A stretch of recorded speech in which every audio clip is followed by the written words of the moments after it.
చాలా మందిలో అసలు అలర్జీ ఇన్ఫెక్షన్ దీనికి తేడా తెలియకపోవడం వల్ల కూడా చాలా నెగ్లిజెన్సీ చేస్తూ ఉంటారు.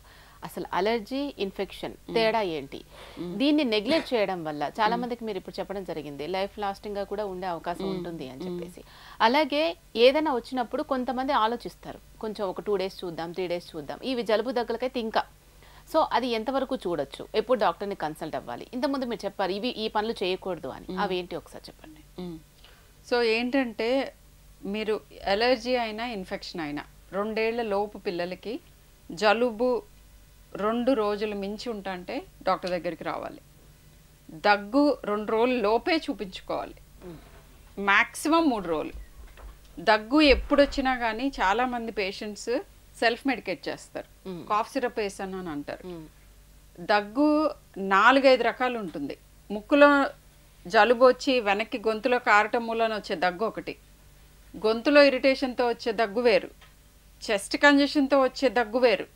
ఇవన్నీ కాకుండా బాడీలో వేరే పార్ట్లో ప్రాబ్లం ఉంటే కూడా దగ్గు కింద రావచ్చు.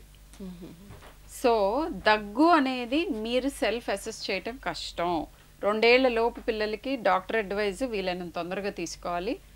మోర్ దాన్ 2 year olds కూడా 3-4 రోజులకు మించిపోతూ ఉంటే మీరు పాత ప్రిస్క్రిప్షన్స్ చూసి యూజ్ అయిన మెడికేషన్కి ఎఫెక్ట్ రాకపోతే ఇమీడియట్గా వెళ్ళాలి. ఇన్ఫెక్షన్ అలర్జీ డిఫరెన్స్ నేను చెప్పినట్టుగా most importantly fever. High grade fevers day 1 నుంచి ఉన్నాయంటే వెరీ లైక్లీ ఇన్ఫెక్షన్.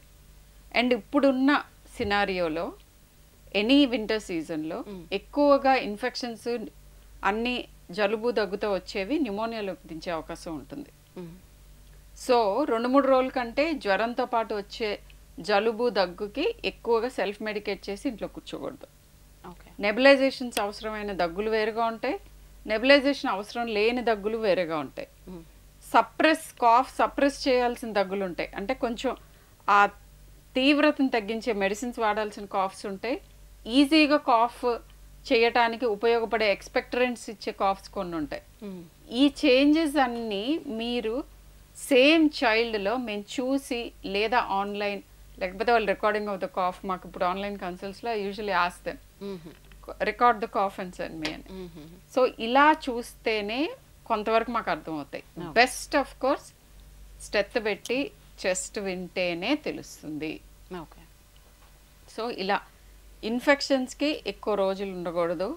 అలర్జీస్ కూడా బియాండ్ 5 days కంటిన్యూ అవుతాయంటే సెల్ఫ్ మెడికేట్ చేయొద్దు. ఎందుకంటే అది సెకండరీగా ఇన్ఫెక్ట్ అవుతుంది, అలర్జీనే ఇన్ఫెక్షన్లోకి దారి తీస్తుంది.